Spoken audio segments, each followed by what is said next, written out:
बिस्मिल्लाहिर्रहमानिर्रहीम। अस्सलाम वालेकुम डियर स्टूडेंट्स। हमारी आज की वीडियो क्लास 10 इंग्लिश के एमसीक्यूज़ के हवाले से है।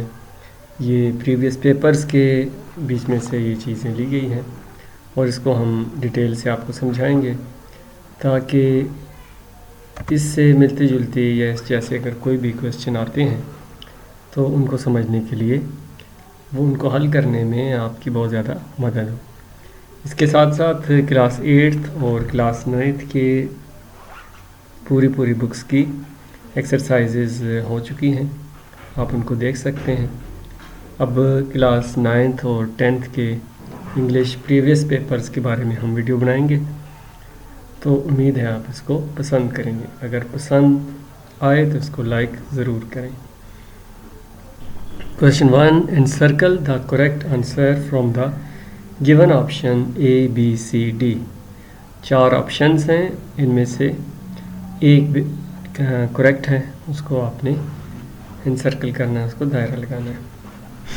नंबर 1 है, I am looking for someone dash can watch my dog while I am on vacations. इसमें 4 ऑप्शन हैं, हु, दैट, विच, व्हाट। यहाँ पर सबसे मुनासिब जो रहेगा, I am looking for someone, मैं किसी की तलाश में हूँ, dash can watch my dog, who आएगा, दैट, विच या व्हाट। यहाँ पे दैट बिल्कुल नहीं आ सकता, व्हाट भी इररेलेवेंट है, विच और हु ये दो ज़्यादा मुनासिब हैं। विच जो है ये बेजान के लिए इस्तेमाल होता है, जबकि हु जो है वो जानदार के लिए, जो। विच का मतलब भी जो है। तो इनमें सबसे मुनासिब जो है वो है हु।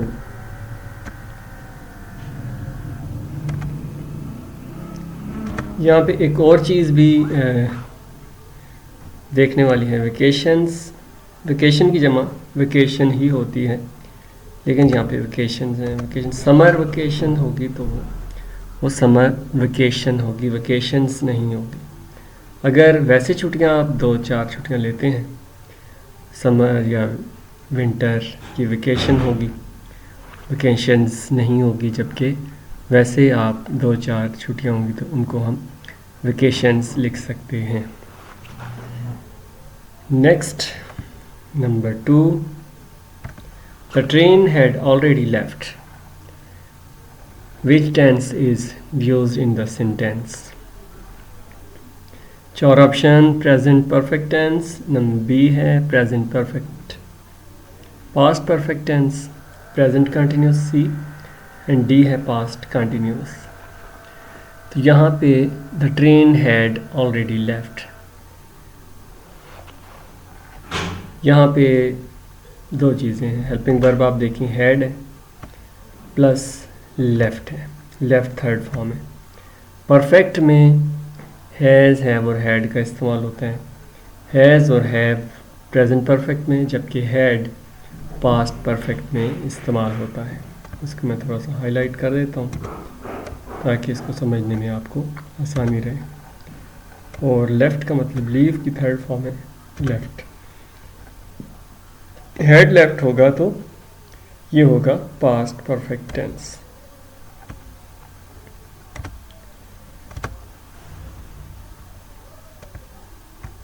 उम्मीद है कि आपको समझ आ गई होगी। कोई चीज़ समझ ना आए तो आप उसको कमेंट बॉक्स में सवाल पूछ सकते हैं और मैं हर सवाल का जवाब देने की कोशिश करता हूँ। We shall meet dash the airport, use the correct preposition to complete it. Preposition आपने लगानी है, 4 प्रपोजिशंस दी गई हैं, एट, इन, ऑन और डी है इनटू। यहाँ पे इनटू बिल्कुल नहीं आएगा। In the airport, at the airport या on the airport. In, on, at, in 3 का कंपटीशन है। इनमें सबसे जो मुनासिब है वो है एट द एयरपोर्ट।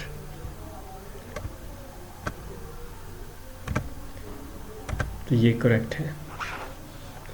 उसके बाद नंबर 4 है he is a chicken and cannot face a difficulty.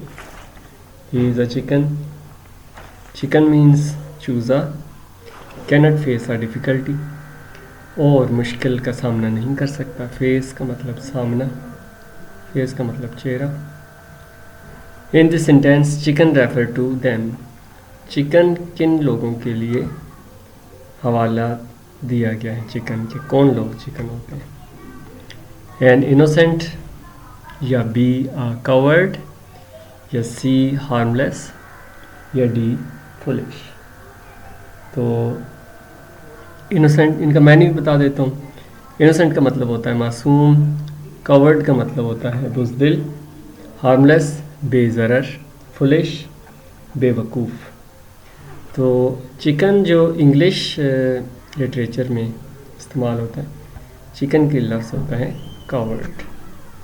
Covered means covered, बुज़दिल, बुज़दिल के लिए कि वो चिकन है, चूज़ा है, बुज़दिल है और वो मुश्किल का सामना नहीं कर सकता। Number 5, a lie has no legs, कि झूठ की टांगें नहीं होती। Which poetic device is used in the sentence. कौन सी पोइटिक डिवाइस? 4 ऑप्शन दिए गए हैं, personification, simile, metaphor, alliteration. Simile तब होगी जब लाइक और एज इस्तेमाल होगा तो सिमिली होगा। मेटाफर इस्तिआरे के तौर पर अगर किसी को ही इज़ अ लाइन या ही इज़ अ फॉक्स, इस तरह की कोई चीज़, या ही is a star, he is an apple, ऐसी होगी फिर मेटाफर होगा। एलिट्रेशन होता है रेपिटेशन ऑफ वर्ड्स, साउंड्स, यानी ए से 2 लफ्ज़ इकट्ठे आ जाएं, या एस से या डी से। तो यहाँ पे ये तीनों नहीं है, तो करेक्ट ऑप्शन है पर्सोनिफिकेशन, कि बेजान में जानदार की खूबियाँ जाहिर करना। कि झूठ, अब एक बात होती है इसकी, टांगें नहीं होती, तो टांगें जो हैं वो जानदार की हैं, तो ये एक पर्सोनिफिकेशन है। A lie has no legs, it is a personification. Number 6, here is a scholarship that you might qualify for, said Ahmed advisor. It is for people who are dash. कौन से लोगों के लिए स्कॉलरशिप है? Number 1, under privilege, be poor, 3 destitute, number D poverty stricken. तो under privilege, इन चारों की मैं आपको मैंने भी बताता हूँ। अंडर प्रिविलेज वो लोग होते हैं जो महरूम होते हैं। पुअर, गरीब, अब बेशुमार गरीब हैं जो पढ़ते भी नहीं हैं। उसके बाद पॉवर्टी स्ट्राइकन या डेस्टिट्यूट, मुफलिस, इंतहाई गरीब, पॉवर्टी स्ट्राइक, गुर्बत का मारा हुआ। तो यहाँ पे सबसे बेहतर है अंडर प्रिविलेज जो महरूम है।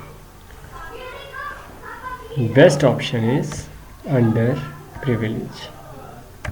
महरूम लोगों को स्कॉलरशिप दिया जाएगा, इसमें गुर्बत, इमारत उस चीज़ का नहीं।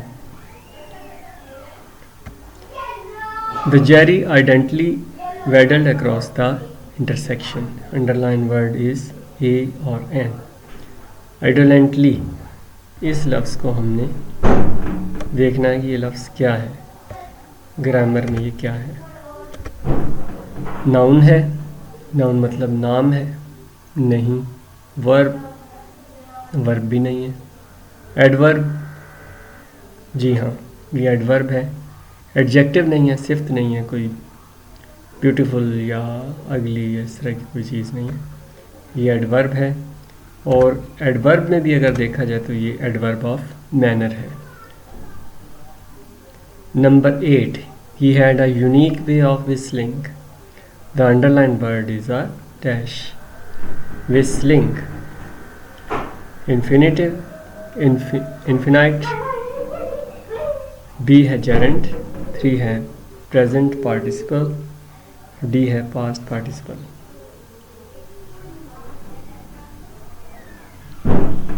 तो विस्लिंग टू, अगर वर्ब से पहले टू लगे तो इन्फिनिटी होता है। अगर वर्ब के साथ आईएनजी लगे और वो एक नाउन की शक्ल इख्तियार कर ले तो वो एक जेरेंट कहलाता है। तो this is also called Geraint.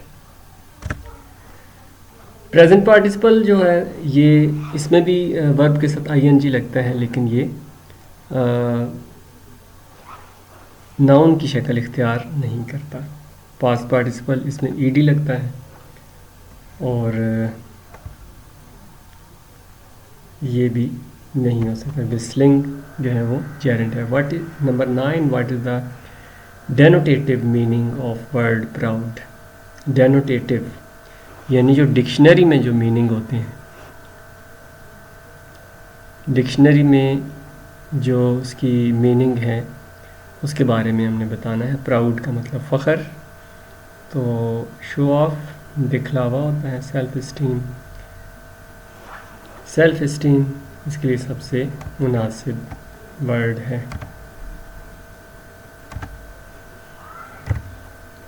इगोस्टिकल नहीं और सेल्फिश खुदगर्ज ये भी नहीं। इगोइस्टिक होता है अनापरस्त। Number 10, a woman named Eleanor was like a gentle thunderstorm on a sunny day.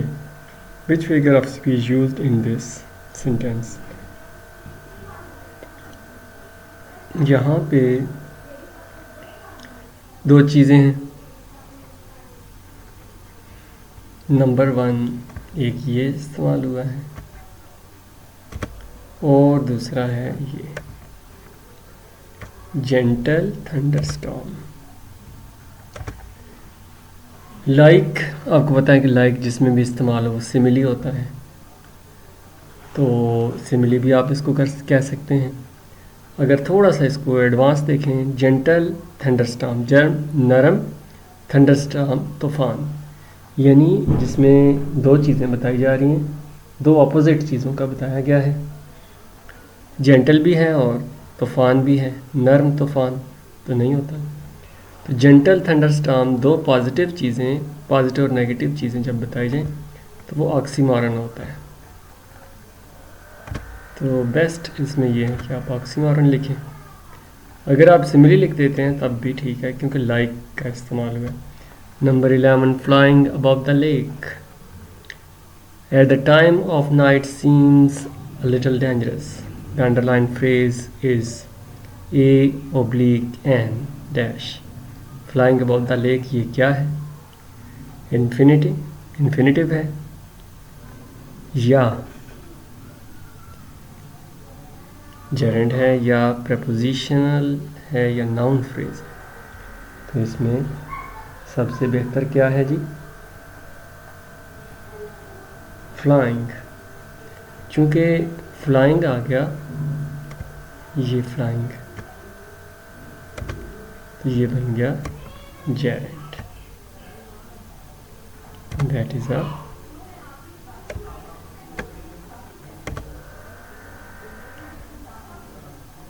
उसके बाद नंबर 12 है, the room was full so I had no place to sit. It is a dash sentence. अब sentences में ये अलग से एक काफ़ी लंबी चीज़ है, डिटेल वाली है, तो इसमें सिंपल सा बता देता हूँ कि एक सादा जुमला उसको सिंपल कहते हैं।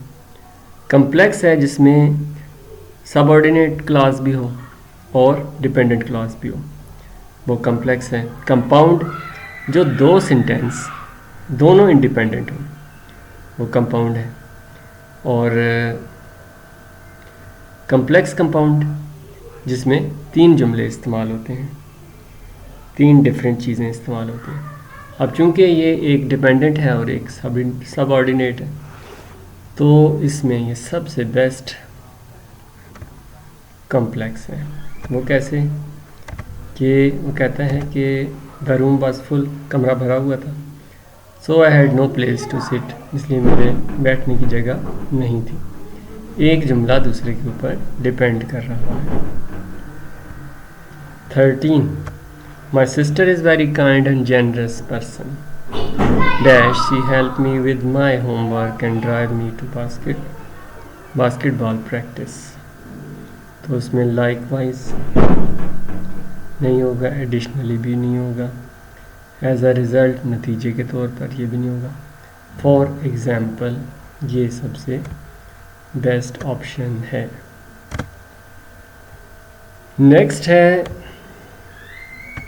Would you mind dash the gate, fill in the blanks with suitable form of verb. Would you mind close the gate? पहला नहीं आएगा, close बिल्कुल नहीं आएगा, too close, it's very close, यानी कि बहुत ही करीब तरीन है।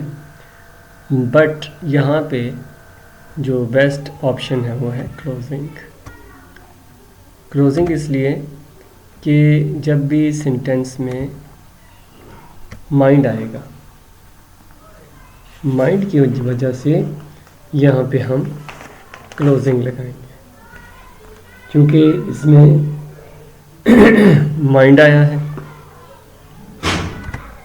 या इसमें अगर एंजॉय आए तो उसके साथ हमने वर्ब प्लस आईएनजी लगाना है। क्योंकि इसमें माइंड आपने ज़हन में रखना है, जब भी माइंड आए उसके साथ आपने क्लोजिंग या आईएनजी फॉर्म वाला लगाना है। लास्ट है जी, अगर पसंद आए हैं आपको ये वीडियो तो आप लाइक ज़रूर कीजिए।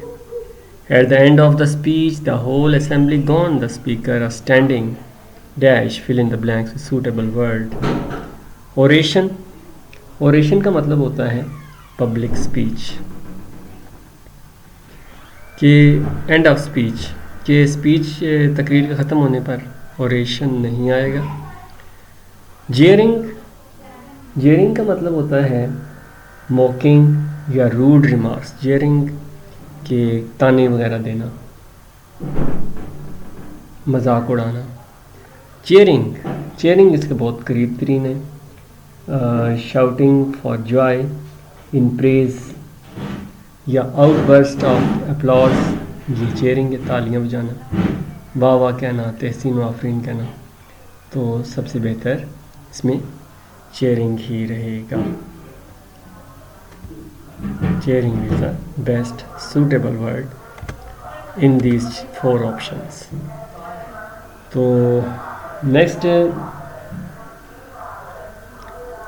इसके साथ एक और वर्ड भी आ सकता है, ओवेशन, कि नारे तहसीन, लेकिन चूँकि वो इसमें मौजूद नहीं है, लेकिन अगर वो होता तो वो सबसे चेयरिंग से भी ज़्यादा सूटेबल होगा।